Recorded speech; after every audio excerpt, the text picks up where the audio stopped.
Voltamos. Essa é a segunda parte do vídeo que fala sobre o modernismo de primeira fase, que vai de 1922 a 1930.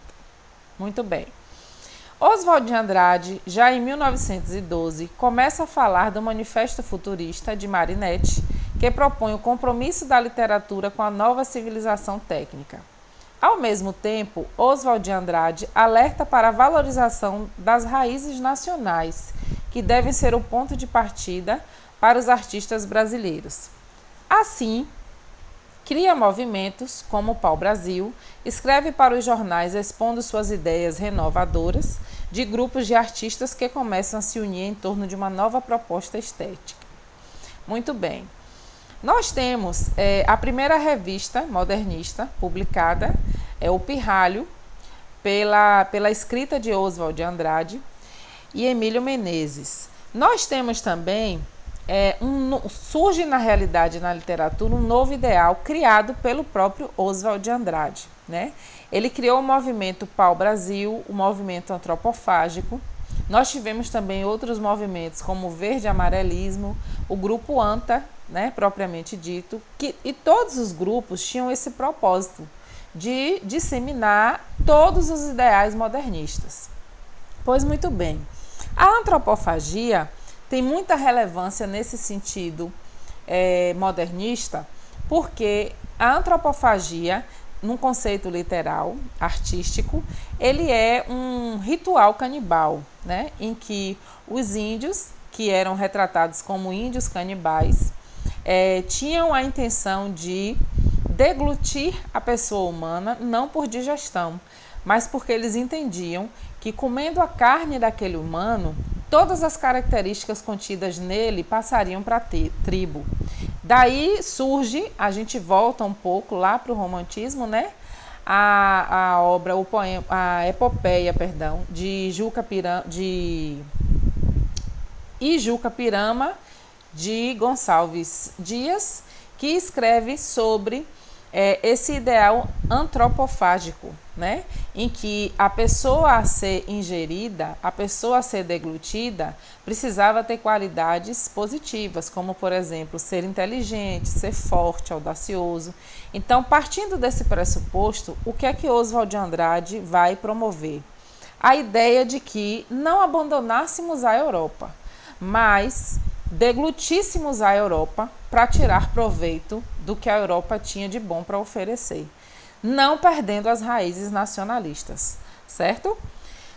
E aí acontece, né? Existe um acontecimento bem definitivo no sentido de tomarem uma decisão importante de que não, temos que fazer essa Semana de Arte acontecer de qualquer forma, que foi justamente o constrangimento em que Anita Malfatti foi submetida, né, por Monteiro Lobato. Em 1917, ele escreve um artigo chamado Paranoia ou Mistificação e acaba prejudicando a artista plástica porque ele coloca a sua própria opinião em relação ao que ele conhece de expressionismo, fazendo uma associação às obras de Anita Malfatti.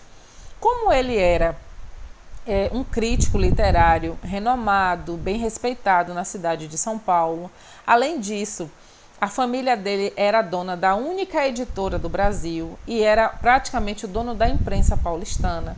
Acabou pegando mal para Anita Malfatti, né? E ela sofreu muito, até porque ela vivia da arte. E depois da leitura desse artigo, muitas pessoas começaram a devolver as obras de Anita Malfatti pedindo ressarcimento, né? Mas graças a Oswald de Andrade e Mário de Andrade, que eram muitos amigos dela, tudo isso acabou culminando de uma forma positiva, porque eles abrigaram a artista plástica e a convenceram a expor suas obras, né, no saguão do Teatro Municipal de São Paulo, para que a população entendesse, de fato, qual seria o objetivo da artista. Né? Não seria a reprodução de obras renomadas expressionistas, era construir uma identidade própria que naquele momento Monteiro Lobato não conseguiu entender. Nós temos aqui mais telas, né? relacionadas a vários outros artistas plásticos. A gente tem a exemplo de Lazar Segal, né, que foi tão importante quanto a Anita Malfatti nessa construção toda do entendimento do modernismo.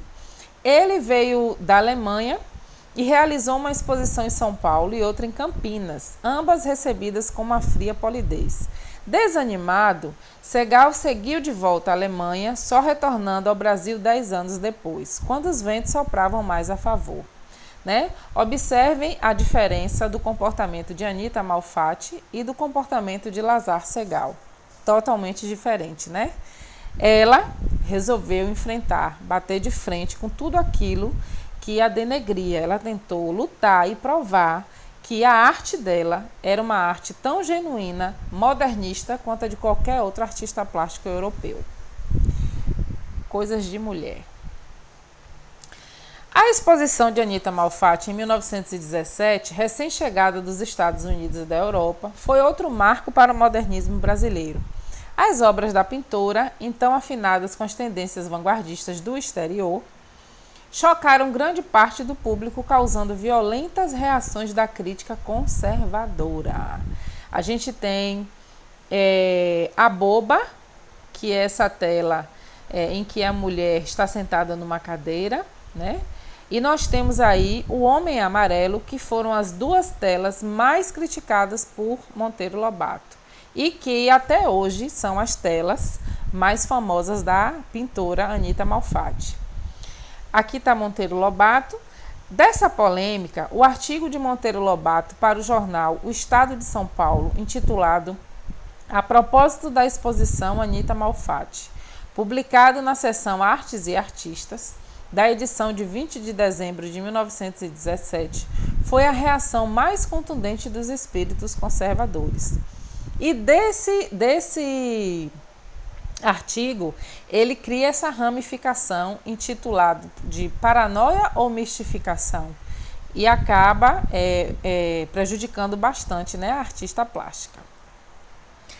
Bom, vamos passar agora para nosso último slide do segundo tempo, para não carregar demais a memória do celular de vocês. No artigo publicado nesse jornal, Monteiro Lobato, preso a princípios estéticos conservadores, afirma que todas as artes são regidas por princípios imutáveis, leis fundamentais que não dependem do tempo nem da latitude. Essa é uma tela chamada Meu Irmão Alexandre, de Anita Malfatti, em que retrata de fato, né, o seu irmão deitado, pensativo, refletindo sobre as questões do futuro. A gente vai dar uma pausinha aqui e já já vem o vídeo 3.